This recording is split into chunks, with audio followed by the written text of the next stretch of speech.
What's up, brave leaders, warriors, and champions? Today I'm going to show you how to kick out the imposter that lives inside your mind. My name is Raymond Ndjonok-Tonye, aka Coach Ray, and you are watching or listening to episode 2 of Heart on Fire, the Courage podcast. My passion is to coach, speak, and empower personal growth seekers from all over the world to harness the courage to live with full presence, purpose, and power. The title of today's episode is How to Kick Out the Imposter That Lives Inside Your Mind. In the next 30 minutes or so, if this message speaks to you in any way, if you get inspired, if you get some value, okay, if you get better in any way today, all I ask is one thing. I ask that you return the favor and help me get one step closer to my dream, to my goal, which is to inspire 1 million people from all over the world to be brave, to be bold, and to be true to themselves. So leave a review, share, subscribe, or follow wherever you get your podcast from. It goes such a long way. I appreciate you guys. Now, with all that being said, it's time to set your heart on fire. Let's go.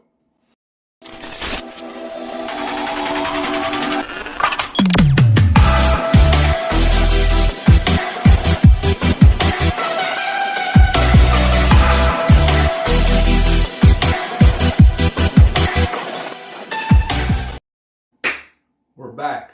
If you listen to episode 1, great job. It means you're coming back for more. Or if it's your first time tuning in, you'll quickly realize that I believe that reading is essential when it comes to personal growth and anything else in life, really. So reading allows you to spend time with experts and have them as your mentors.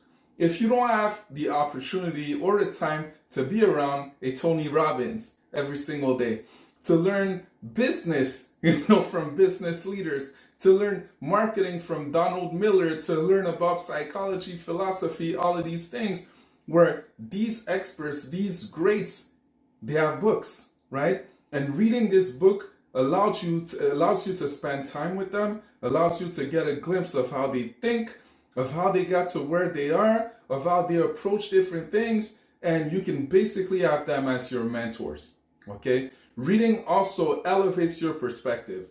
It gives you new ideas. It introduces you to stories. It gives you inspiration.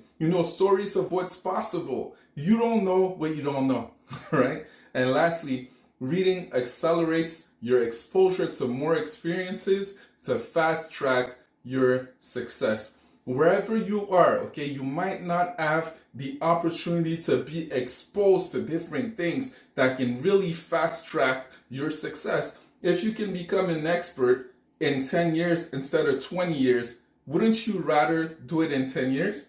Well, all the information in books, all the teachings in books allow you to do that.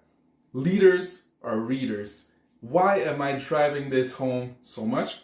It's because I'm really, really serious and committed to help you on your personal development journey. I wish everyone could live with full presence, purpose, and power, as well as to be unapologetically brave, bold, and to be simply and authentically themselves. I understand that a lot of people would like to read more, okay, but they don't know where to start. They don't know what they like. They don't even know how to do it, maybe. And trust me, I've been there myself, okay? That I'm telling you, I've been there myself. But now I can't get enough of reading. So I made a point, okay? This is part of the format of the show. I made a point to make it really, really easy for you guys, okay, to read and to get on this journey. So every single episode, I'm going to recommend you a book directly from my bookshelf on every episode, as I said, okay? If you want to learn more about how to kick out the imposter that lives inside your mind, I highly recommend this book right here, A New Earth by Eckhart Tolle. I have to be honest, okay? This might not be a book for beginner readers. It can be a difficult read, not because it's highly complex, just because this author is very knowledgeable and has a very philosophical and, let's say, technical, detail-oriented approach in what he speaks about. Okay, but again, when it comes to understanding identity, consciousness, ego, okay, and all these things, this book is an amazing, amazing, amazing read. I highly recommend it. As usual, I made sure to leave a link in the description as to where you can go and buy this book and add it to your collection if you want. Okay, so just check in the description. It's all there. Go ahead and buy it, okay, if that's what you need. Now I'm going to read you a passage from the book that I believe touches on every single aspect of today's topic perfectly. After that, okay, get ready to take on some major knowledge and insight on how to kick out the imposter that lives inside your mind. So I'm going to go step by step, dissect, extract, simplify, and translate the whole teachings, okay, that come from these words in plain English with a French and Cameroonian accent to it also. So here it is. Unless you know the basic mechanics behind the workings of ego, you won't recognize it, and it will trick you into identifying with it again and again. This means it takes you over, an imposter pretending to be you. Okay, so still with me? Good. Okay, now check out the next part. The act of recognition itself is one of the ways in which awakening happens. An essential part of the awakening is the recognition of the unawakened you, the ego as it thinks, speaks, and acts. You cannot fight the ego and win. Just as you cannot fight against the darkness, the light of a consciousness is all that is necessary. You are the light. Okay. Okay. So, as you can tell, there's a lot to take in there. So let's go back, dissect it a little bit more, and make it make sense for everyone. Okay, to make sure that we all tap into this powerful, timeless insight, knowledge, and wisdom. So if you want to kick out the imposter that lives inside your mind, here are 3 things to look at. Here's the first one. It's to know the basic mechanics behind the workings of the ego. I'll repeat that. It's to know the basic mechanics behind the workings of the ego. A few years ago, I owned a sports performance center, okay, here in my hometown in Montreal called Eckhart. Okay, in this center, I train youth to pro athletes and everyday people alike who were just looking to get in shape, challenge themselves, and build good habits and discipline for life. Okay, so as weird as it might sound, I realize now that I was never in the business of sports performance and fitness. That's actually a good question you should ask yourself if you're in business. What business are you truly into? You might be surprised, okay, when you think deeply about it. So I was always in the business of personal development, really the whole time, because the outcome, which was to develop bigger, stronger, faster, high-performing athletes, okay, as well as physically fit individuals, was always secondary to the process that led to that. I always focused on the process. Being a D1 athlete, having gone through all these things myself, starting a business, not necessarily having the money to do it, having to create that money, having to create a culture, it was all process for me. And that's really what I wanted to teach people. So that process, as I said, it was about being brave, enough to kill your ego every single day. It was about learning about yourself, your purpose, your passions, and your worth. It was about being brave, bold, and being you, to live a life that truly sets your heart on fire. So here's the interesting thing. Whether it was in a gym, whether it is doing a podcast, whether it is coaching, whether it is being a father, being a husband, the process is always the same. The purpose is always the same. The directing line is really always the same. It's about being yourself, about being connected to your true self and being brave. Okay? One of the things that I did at the gym also is that whenever a new client came in, first thing I would tell them, once they would cross the door, I would tell them, your ego stays on the other side. Okay? So when you walk in here, there are no windows, there are no complaining, there are no clocks. I'm trying to eliminate thinking as much as possible so you can be in the present. And I'll tell you why. Okay? Actually, I'll tell you now, and we'll dive into it a little bit deeper later. Is because your ego actually controls your thinking. It's important to think, but a lot of people are thinking the wrong things. Okay? So I'm trying to eliminate that process. And when that's gone, what is left? The only thing that's left is you. Okay? It's you. Your all-powerful self. You are much greater than you think. And that was really my mindset, and that's still my mindset to this day. Another thing that I did at the gym was a tug of war. So after the first workout, I would get a big rope, put a cone in the middle, okay? And tell the client or the new member, whoever it was, I would tell them, now listen, you have to pull me past this cone. I'll be on one end of the rope, you'll be on the other end, okay? No matter what happens, if you fall, if you cry, if you drop the rope, it doesn't matter. You go back and you pull me past this cone. Only when I am past this cone, you are done. You work until the work is done. The only thing I expect of you is to give your 100%. Your best self is to leave it out on the floor. Okay, and we did that with every new person that came in the first time around to set the tone. The reason, again, why I wanted to do that is leave the ego at the door. You know, because I would let them pull me past the cone and throw them all around, you know, ragdoll them, as we say. Now, what does that do? It shows you that you're not necessarily who you think you are. It shows you that, okay, certain people are looking at you, so what? Okay, why are you here in the first place? Is it to look good, you know, or is it to be the best version of yourself? Is it to push yourself? And that was my thing, right? So that was the two things we did at the gym. And it touches to the basic mechanics behind the workings of the ego. Because why I absolutely wanted to destroy the ego as we started. When you look at the army, what do? They make sure to destroy the ego. When you build top athletes, okay, the best of the best, one way or another, they're very confident, but they're not necessarily ego driven.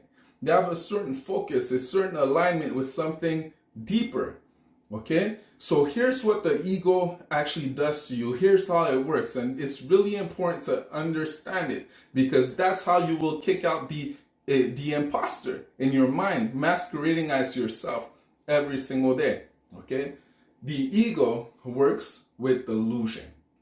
The ego works with falsity. The ego works with pride, control, fear, and separation. Let's just start by talking about delusion. It makes you see things that aren't there. Or it makes you see things not necessarily the way that they are. It makes certain people think that they deserve something when they haven't necessarily worked for it, right? It makes you think like you've been wronged when most likely you just misinterpreted certain words or certain situation, right? So the ego just creates all this delusion in your life. That's the first thing. So as a coach, really caring about someone, okay, telling them to leave the ego at the door. When they ask me for how many reps they have left and I don't tell them, okay, they might say, oh, my coach, man, he's this hard head guy, man. You know, he's just trying to be mean, he's trying to push me, when it's the opposite. I actually care because I'm trying to eliminate these things from their mind so they can become better, right? But the ego will create that delusion, making you see things differently than they really are. Second thing, falsity. okay? The ego can only get stronger with lies and with things that are false. When you think you're not good enough, that's false. Okay, that's false. No one's necessarily better than you. We all have certain skills. We all have gifts, but when we're another, we're all human. And the nature of human is evolution. There are no ceilings to how good you can be. If you put in the work, if you have the right habits, if you have the discipline, if you have the clarity, there's no ceiling, right? So that's a falsity, okay? Whenever, let's say, I get into an argument with my wife, we're all human. We can get into argument, but when I really think about it, I can be thinking, okay, this is she doesn't trust me. This, that. She wouldn't be married to me.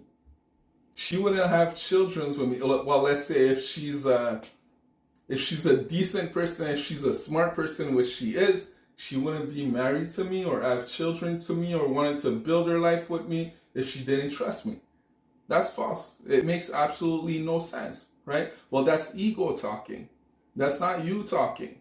That's a person masquerading as yourself, and that lives in your mind. Obviously, pride, okay? Pride is not a good thing. What is good is humility. And I talked about it in the last episode. You can go back and check it out. But humility doesn't mean that you're not pushing. Humility doesn't mean that you're not as big as you should be, that you're making yourself smaller. Not at all. Humility to me is about the death of ego and pride. Okay? So the ego works with pride. It works in control. It's trying to control you. It's trying to control situations. It's trying to control really everything. When in the end, a lot of times, if you truly want to be happy, if you truly want success in any situation, it's about basically letting it happen. You show up, you're prepared, you're giving the effort, but one way or another, there are things you can control, there are things you cannot control. People that try to control what they cannot control always end up losing in the end, because that's impossible. But the ego works with control. Fear, okay? Fear.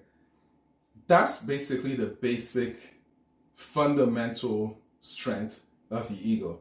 It's fear. And that's why courage, bravery is so important. Because everything in your ego, okay, is designed to slow you down. It's designed to make you fear things. It does this out of self-preservation. It doesn't want you hurt. But what happens is that you hide instead of being exposed. And the only way to live, the only way to grow is through exposure. And you can't expose yourself if you fear everything. You can't start a business if you fear failing, right? And even the word failing, the way I see it, it's dynamic word. It's not failure, it's failing. It means you're moving forward so that eventually you get it right, which is really the purpose of getting better with everything that you do. And lastly, the ego works with separation. The ego wants to remain in control of your mind.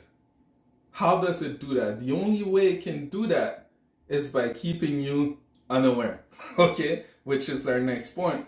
But it's by separating you really from your true self, so that you don't even realize it, and so that it stays in control. It's trying to separate, okay, these things. So these are the mechanisms, the workings of ego. And the first step really to know, okay, whether or not, there's this imposter right now and you want to kick him out, is to understand these mechanisms. Now let's talk about the second thing that you can do to kick out that imposter that lives in your mind. It's to wake up from unconsciousness and observe. To be an observer. So the second your eyes open in the morning, okay, try it out. Try it out tomorrow. The second your eyes open in the morning, you already get bombarded with thought, okay? And most of the time, research shows that these thoughts are often negative. Okay, these thoughts are negative the moment you open your eyes. Actually, a good way, I tested it out. Okay, I heard about it, I tested it out. You can try it for yourself. But a good way to overcome that is that the second you open up your eyes, get out of bed. Get out of bed right away, start moving before these thoughts even come in. Okay, you're proactive, you're taking action, you're playing offense. Okay, there's a study at the University of Queens here in Canada that estimates that you have about 6,200 thoughts per day. Okay, 6,200. And imagine if most of these thoughts are negative. So waking up in the morning, as I said, it does not mean that you're actually really awake. Okay? And let me explain to you what I mean by that. Is that most people get out of bed, walk around, go to work, do all this stuff. Okay? Do all this stuff all day. But in reality, they live most of their daily lives while being unconscious. Ego, the imposter that we're talking about, okay, lives as you. And it loves to take over your thoughts, to influence your behavior, your feelings, your view of yourself, your identity, and ultimately your life. So imagine you open your eyes in the morning, you're bombarded by all these thoughts. You give in to all these thoughts, okay, from the beginning. They populate your mind, okay? And all day you basically react to these thoughts. Really what happens is that you're not really deciding what's happening, is that these thoughts are dictating how your life turns out. So to be conscious, okay, to go from unconscious to conscious, this is what it is. It's to rise above your thoughts and feelings by simply observing them and gaining awareness of what they are compared to who you are. So these thoughts, these negative thoughts, okay, that tell me falsity, that I'm not good enough, okay? This is what they're telling me, but is it who I am? Is it what I know that I am? Right? So always do that comparison. But when you observe, when you're aware, you can actually do that. Okay? So they're telling you what you are, but compared to what you know that you are. They're telling you, okay, where do they come from also? If you actually think about it, where do these thoughts come from? If you observe them, if you're aware of them, you can figure it out. But most people don't necessarily take the time to observe and to be aware, because again, they're unconscious, because they're just led by all these thoughts that are not theirs. These thoughts, okay, are created from your past, are created from your upbringing, from your environment, from what society tells you, and they form themselves, and you attach to them with your identity, and then ego kind of is the leader, okay, of these thoughts. But their thoughts are not necessarily you, okay? You transcend all of that. But you have to take a good look at them to actually see where they really come from, to have better awareness. And from awareness, you can gain understanding, you can gain clarity. So if they're telling you where to go, is it the same as where you want to go, or where you believe that you can really go? What these thoughts say that you can't do, compare them to what you know that you can. What's the difference? So becoming an observer of your thoughts and of yourself sheds the spotlight, okay, on ego and gives it absolutely no place to hide, which completely takes away its power and effortlessly puts it back in its place. Shed a light on ego. You don't even have to react. All you have to do is observe. By observing, you become aware. By becoming aware, you wake up. By waking up, you are conscious. You leave your unconscious side that only focuses on thoughts. And then you can dictate what your thoughts are. Not ego, but you, your true self. The third and final thing that you have to do, okay, in order to kick out that imposter that lives inside your head, inside your mind, is to recognize that you are the light. Okay? You are the light. So let me break it down for you. You are not ego. You are not your feelings. You are not thoughts. You are much more than that. Okay? You are much more than that. When fully conscious and tapped, okay, and when you tap into who you really are, okay, your true identity, your true self, you have awareness to oversee and transcend all that presents itself into your life. Any challenges, any problems to solve, any opportunity, you have the strength, you have the power to oversee and transcend it all. You don't need to fight. You don't even need to resist. Okay? Resistance, fight, these things come from ego. As yourself, things come naturally. You don't have to search for anything. You don't have to look outwards. Everything is already there. Everything is already inside. You only have to be. You only have to be. Life happens for you, and you create it on your own terms. Life doesn't happen against you. It happens for you. Because whether it is a positive situation or a negative situation, you can always find the lessons and the growth to be had in all. And this is how you continue to strive forward and create momentum. And this is when you truly become limitless.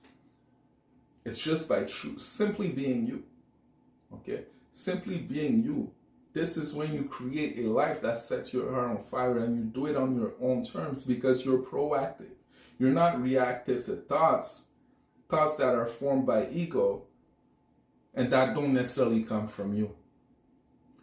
Then here's one of my most favorite parts, okay, is that there's no more fear. Fear is a normal reaction. But when you're truly present and when you're at peace, there's no room for fear. There's no reason to fear. There's no more shame, no more limitations, no more darkness. Okay? We all have a dark part of ourselves. If we try to fight it, we lose. If you're aware of it and you see it for what it is, and you remind yourself, okay, just by being fully you, you remind yourself that you are the light, the only thing left is full presence, purpose, and power. So to recap what we've talked about today, to kick out the imposter that lives inside your mind, okay, there are 3 things to do. 1, know the basic mechanics behind the workings of the ego. 2, wake up and observe. Okay? Wake up and observe. And 3, recognize that you are the light. You have everything within you already to create any type of life that you want. You don't have to search for everything. You don't have to resist anything. You don't have to fight anything when you are fully yourself. Life happens for you, not against you. Here's a quote from Amanda Gorman. I found it online and I really want to share it with you to close this out because I believe this is a perfect quote for what we just talked about. There is always light. If only we're brave enough to see it, if only we're brave enough to be it. So brave leaders, warriors, and champions, thanks so much for listening, for tuning in today to learn more about how to kick out the imposter that lives inside your mind. If this episode set your heart on fire, leave a review, share it, subscribe, or follow Heart on Fire the Courage podcast on YouTube, Spotify, or wherever you get your podcasts. Your continued support means the world to me and helps this great show to climb up the rankings to make even more of an impact. For that, I truly appreciate you. My name is Raymond Ndjonok-Tonye, aka Coach Ray, and this is Heart on Fire, the Courage podcast. Go be brave and shake the world. See you next time.